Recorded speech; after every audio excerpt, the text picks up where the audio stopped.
Friends, I have a question for all of you this morning. Hypothetically speaking, you were sitting in a casino and you win megabucks. Would you leave it all behind?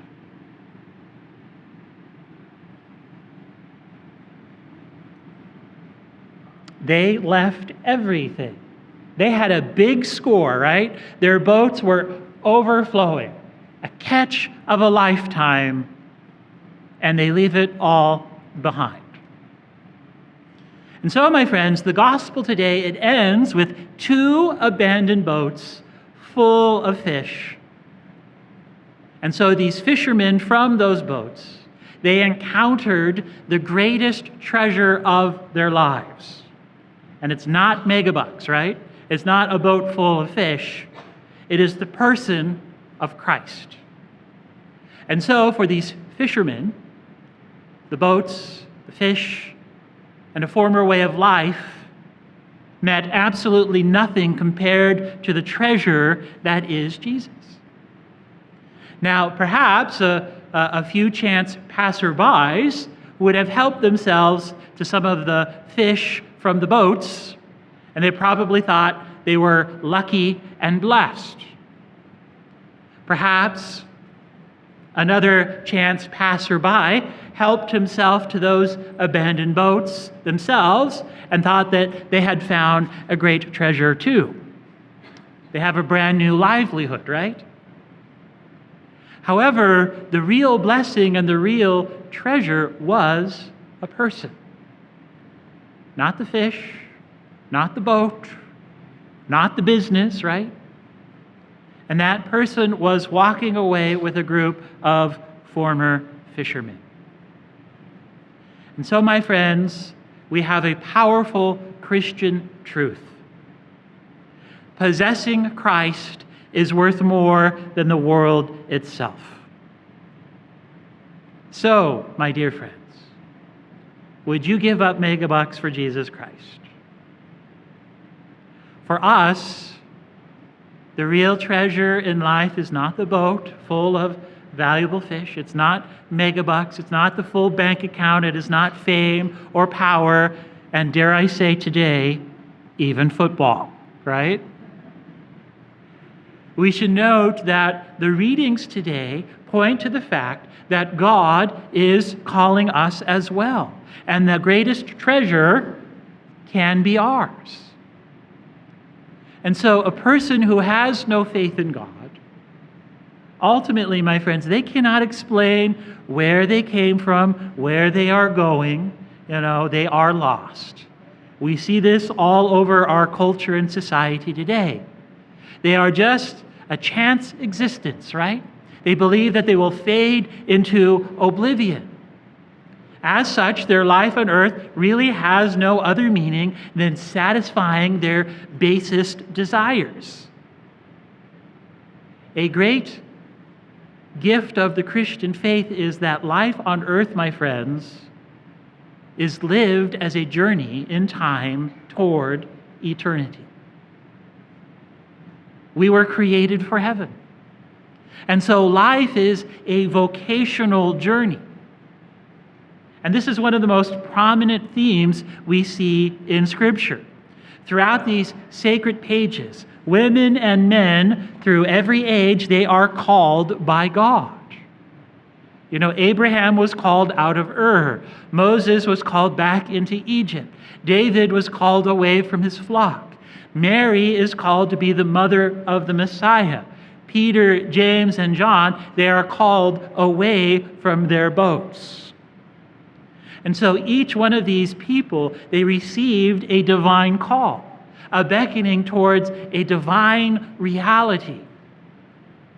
And sometimes, yes, it took them a lifetime to fully answer this call. And this is what the church calls a vocational journey. This divine call marked a crossroad in their life. And because of that call, a new mission and purpose awaited them. And so anyone who accepts the call of Christ in their life begins a new way of living. And so, my friends, No Christian lives in accidental life. No one's life is extra or unneeded. Everyone has a part to play in this divine story written by God. Here's another way to think about that, my friends. There is something that only you can do for God that no other person in the existence of humanity can do. Let that sink in. There is something only you can do for God that no one else in the history of creation can do. And so, my friends, if life is not vocational, then life is merely meaningless. Life is just a chance, right? We would be mere accidents of nature, a momentary burst of life. But those that Jesus calls to be with him, we become friends, we inherit a mission. And what united them was not a hobby or a cause, it was his person, his mystical body, his call to the kingdom.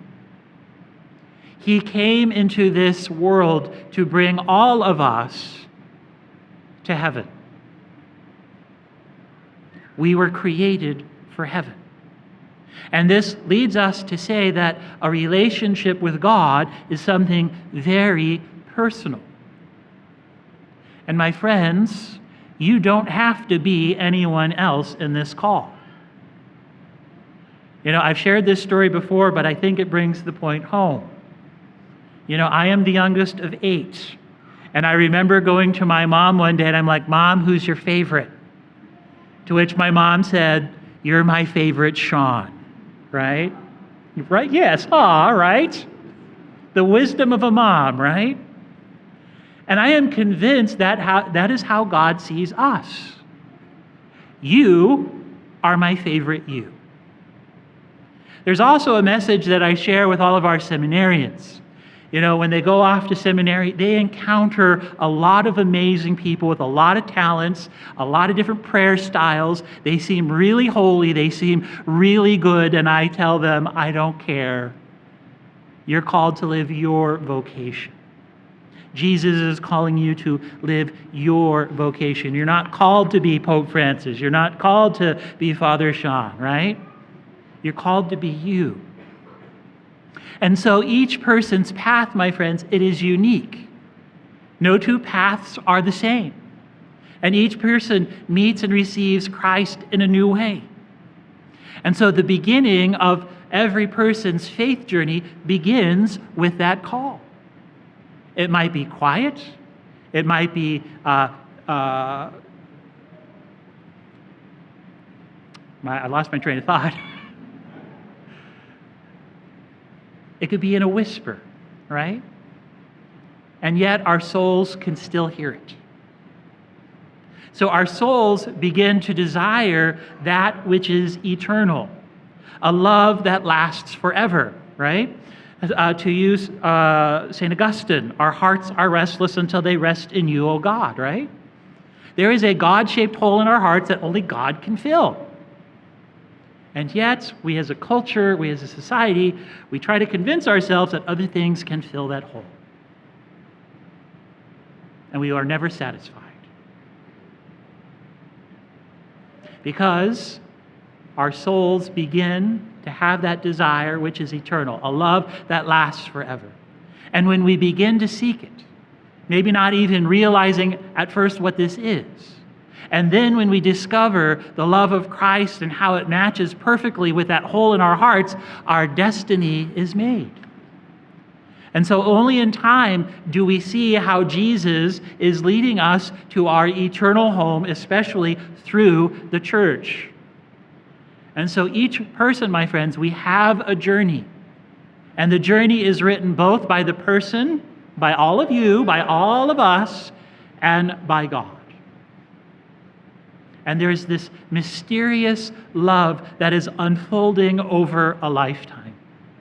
And there's a beautiful quote. It comes from Pope Benedict. When asked, how many ways are there to God? Then Cardinal Joseph Ratzinger, he says, quote, "As many as there are people.